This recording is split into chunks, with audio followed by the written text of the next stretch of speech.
ስሜ ረዳት ሳጅን ማስረሻ እባላለሁ።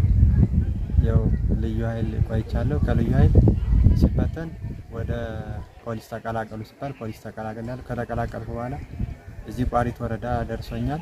ከደረሰኝ በኋላ ትንሽ አንድ 3 ወር ምናምን አካባቢ ነው የሰራሁት። ከሰራሁ በኋላ ደግሞ ያው ሰዓቱ ትንሽ ጊዜው ስለተቀየረ ወደ አገር ቤት ሄድኩ። ወደ በለሳ ማለት ነው። በለሳ ለ6 ወር ከፋኖ ጋር ተቀላቅዬ ተዋግቻለሁ። እንዲሁም ጥቁር ክላሽ ሁሉ ማርካለሁ።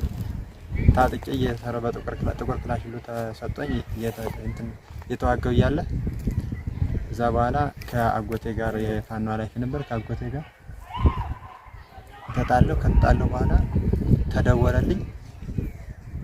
መጣሁ፣ ፍኖተ ሰላም መጣሁ። ከዛ በኋላ ዙሬ ወደዚህ ወደ ነበረው ወደ ፖሊስ ተቋም ተቀላቀልኩ። ከተቀላቀልኩ በኋላ ያው ብዙ እዚህም ነበርኩ። ፍኖተ ሰላም ለብዙ ወራቶች ያክል እዛ ፍኖተ ሰላም ቆየሁ። ከቆየሁ በኋላ ያው ደግሞ አሁን ወደዚህ ወደ በፊትም ለመውጣት ሀሳብ ነበረኝ።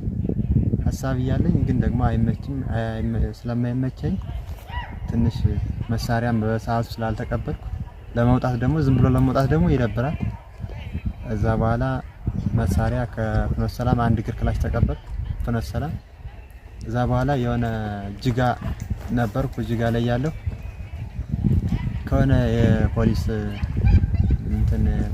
ኃላፊ ነገር ተጣለው። እሱም በወቅት ተማትቼ መሳሪያው ወረደ። ከወረደ በኋላ ዙረን ፍኖተ ሰላም ስነድ 2 እግር ክላሽ ሰጡኝ። እቺን 2 እግር ክላሽ እየሰዋ ያው በሐሳብ እኔም በሐሳብ ፋኖ ስለምን ሁሉ ይጠላኛል፣ ያስሩኛል። በቃ አጠቃላይ ሁሉም ስለሚጠላኝ እንደውም አንዴ አሁን በሰሞን እዚህ ገነት አቦ ከመጣን በኋላ ከፋኖ 20 ስናይፐር ይኖራል ምናምን ብዬ ከመከላከያ 10 አለቃው ጋር ከኃላፊው ጋር ተጣሉ። ለምን ነው የሚኖር ልጆች እንደዚህ የምታሸማቃቸው ምናምን አለ ሲጀምር ለምን ትፈራለህ ምናምን ብዬ ተከራከር። ከዛ በኋላ ያው ገነት አቦ ላይ በፊት ማዛዥ ነበር፣ ጋንታ አዛዥ ነበር። እያዘዝኩ እያለሁ የሆነ ብሩክ የሚባል የኔ ልጅ ነበር። አሁን እዚህ ምንሻው ነው መጥቷል። እሱን ደረጃ የሚባል የሆነ ምንሻ ነበር። እሱ ሲያመው እኔ ድግ አድርጌ መሳሪያውን ለዚህ አሰጠው። መሄዱ ምናምን አልጠፋኝም። ልጁ በፊት ተደርድሮ ስለነበር ይሄዳል ብዬ አስቤ ነበር። ግን ሰጠሁትና አንድ ቀን አላደረም ሄደ። ከዚያም ወረድኩ። እዛ ስልክህን አንጣ በቃ ያለው ነገር ስልክህን አንጣ ምናምን ሲሉኝ አይ በኋላ ሞልቼ አመጣለሁና ይጠርነፍ ምናምን ብሎኝ በኋላ ሞልቼ ላንጣና ይጠረነፋል ችግር የለውም ምናምን መሳሪያም ተወርዳለህ ምናምን ሲሉኝ እሺ በቃ ምናምን ብዬ አታሊያቸው ወደ ከተማ ሄድኩ። ከከተማ ከሄድኩ በኋላ ያው እነሱ ጋር በፊትም ስደዋወል ስለነበር እዛ እነሱም እንዲቀርቡ ወደ ቦታው እንዲቀርቡና እንዲቀበሉኝ በቃ እያወራው ስለነበር እዛ በኋላ ያን ማታ ላይ 11 ሰዓት ሽንት ቤት ልውጣ ብዬ 12 ሰዓት ተኩል ምናምን ሆነ እዚህ በአበቁቶ አድርጌ ወደ ታች ወረድኩ። በኋላ ከሄድኩ ባህር ዛፍ ከገባው በኋላ በቃ ሄደ ምናምን አሉ እያሉ ጥይት ስለማይደርስ ብቻ ነው እንጂ ለመማታት ምናምን ፈልገው ነበር። እዛ በኋላ ሄድኩ። መጨለመ። እነሱም ባትሪ እንዲያበሩልኝ ምናምን ጠየቁ። ባትሪ ያበሩልኝ መጨረሻ ከገባው በኋላ እዛ በኋላ እኔም ተጠራጠርኩ። ምንድነው እዚህ ለዚህ ለኔ ሊጎር ፈልገው ነው ምናምን ብዬ ሳስብ እዛ በኋላ ባትሪ ያበሩልኝ እንጂ ተቀላቀልኩ። ሰላም አሉኝ።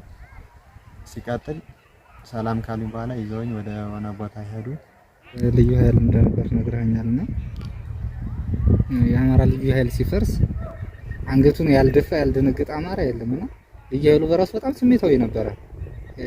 በአማራ ልዩ ኃይል መፍረስ ማለት ነው። ባለውለታ የሆነ ልዩ ኃይል የማንም ክልል ልዩ ኃይል ሳይፈርስ ስለፈረሰ ስሜታዊ ነበርና ካፈረሰው ከበተነው አታስፈልግም ብሎ ካሰናበተው መንግስትን ጋራ ሄዶ ዛር ማበሩ ለምንድን አስፈለገ? ለምን ገባህ? መጀመሪያው ከፈረሰ በኋላ ዙሬ ወደዚህ ተቋም የገባሁበት ምክንያት አንደኛ ወታደር ቤት ከገባ ደግሞ የሆነ ነገር አለው በቃ ናና የሚል እንትን አለው።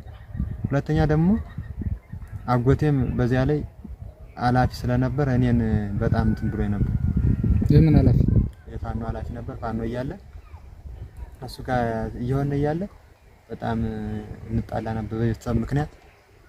በዛም የተነሳ ወደዚህ ተቀላቀልኩ። ከተቀላቀልኩ በኋላ ሳይው ደግሞ ሁሉም ደስ አላለኝም፣ አልጣመኝም።